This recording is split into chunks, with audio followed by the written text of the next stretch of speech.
ഞാനിവിടെ പറയാൻ പോകുന്ന കഥ ആരെ കുറിച്ചാണെന്ന് അറിയാമോ? നമ്മുടെ മുത്തുനബിയുടെ കഥയാണ്. കഥയുടെ പേരാണ് കണ്ണു നനയിച്ച കാരുണ്യം.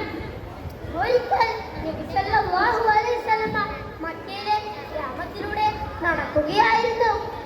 നടന്ന് നബി സല്ലല്ലാഹു അലൈഹി വസല്ലം ഒരു വീടിന് മുന്നിലെത്തിയപ്പോൾ ഒരു വേട്ടക്കാരൻ ഒരു മാനിനെ വെട്ടിയിട്ടതായി കണ്ടു.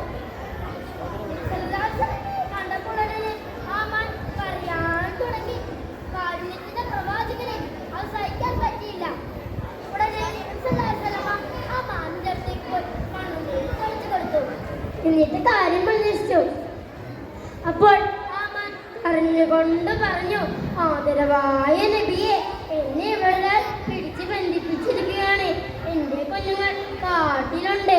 അവരിപ്പോൾ വിശന്ന് കരയുന്നുണ്ടാവും നബിയെ. ഞാൻ അവർക്ക് മുലപ്പാൽ കൊടുത്ത് ഉടനെ വരാം. കരച്ചിലെടുക്കാനാവാതെ ആ മാൻപേട തേങ്ങി കരഞ്ഞു. അപ്പോൾ നബി സല്ലല്ലാഹു അലൈഹി വസല്ലം തൊട്ടടുത്തുള്ള കുടിയിലുള്ള വേട്ടക്കാരനോട് ആ മാൻപേടയുടെ കഥ പറഞ്ഞു. അതിനെ വിട്ടയക്കുക, അത് തിരിച്ചു വരും. എന്നാൽ ആ മനുഷ്യൻ നബിയെ പരിഹസിച്ചു.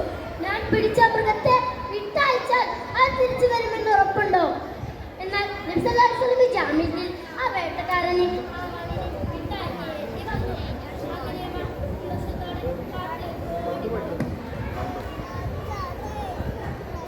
മൃഗങ്ങളോടും മനുഷ്യരോടും ലോകത്തെ എല്ലാത്തിനോടും കരുണ ചെയ്ത നബിയായിരുന്നു നമ്മുടെ മുഹമ്മദ് മുസ്തഫ സല്ലല്ലാഹു അലൈഹി വസല്ലം.